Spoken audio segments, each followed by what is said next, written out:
Pagmasda Kapuso, bagong herdongin yung lingkod. Kukuha po tayo ng konting panayam sa kinalaman sa aking pagkakagupit ngayon. Ito po, kukuha po tayo. Ikaw Mang Ben, ano masasabi mo sa pagkakaroon ko ng maganda o masasabing maganda lang? Gwapong-gwapo. Gwapong-gwapo daw. Ayan po si Mang Ben, nag-file ng exit yan. Pinapalayas na ng Alamiya o siyang gusto lumayas. Ayan po si Sir Paul. Umakanta. Ayan po. Si Sarah, himurin mo. Pagmasdan po. Nagbibidyo okay sa laptop. Teka lang. Tawag mo sa... Hindi makita. Bibidyo okay po siya sa laptop. Di ba may mag-ano? Ayan. Susundan mo lang kung anong papapis. Ito. Ayan. Pagmasdan po ang ginagawa ng inyong mga lingkod. May birthday po. Kakainan. Kainan lang po. Ito po yung... forman po sinasabi ko. Anong masasabi nyo sa bagong gupit na ano?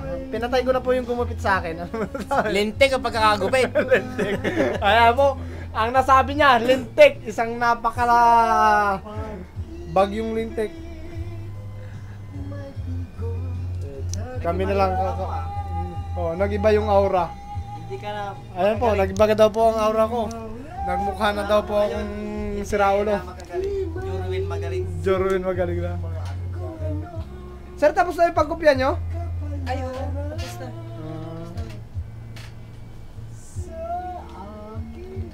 Kumakain po kami, tsaka habang kumakain may juice.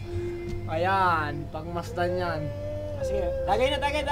Hindi tagay! Kumakain kami, yan yung mga pagkain namin. Tagay mo na yung pagkain niya. Makakarating ng YouTube yan, wag niyong alalahan. Type nyo lang Alamiya, nasa YouTube na yan. Patay tayo dyan. Kita nyo yan. Ayan. Ayan po yung surrounding namin dito, yung inaakalang kwarto namin kuminsan. Napakalinis na kwarto namin. Pero sa totoo lang po, ito yung reflected ng Divisoria. Ayan ba? Tatanungin ka bago ka pumasok. Naniniwala ka talaga na alam mo yan. You want to go to work today? Hilo ka.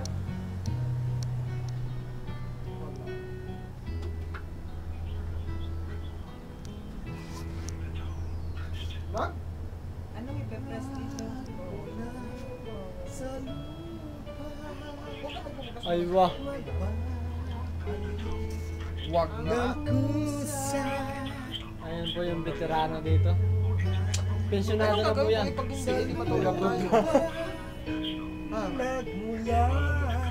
Naglilibang po lang po yan dito. Kung si Miss Unimutas yan, yung aming project manager. Pero yung po kumanta. Pakinggan ang kanyang himig. Ayan po, hindi po pasyon yan. Kanta yan. Hindi po tumutula. Ayan, nagmumura na. Ayan po yung engineer namin sa telecommunication. Ayan, the best na engineer dito sa Alamiya. Ayan, pinakamalupit na engineer. Ayan na. Kung mag-alala sir, supporta namin sa'yo. Ayan po. Hindi namin makakalimutan yung tao na yan. Yan ang muntik na magpabagsak sa Alamiya. Poor man daw. Rich man to, no? Rich man. Tama na ang video natin. Overacting na.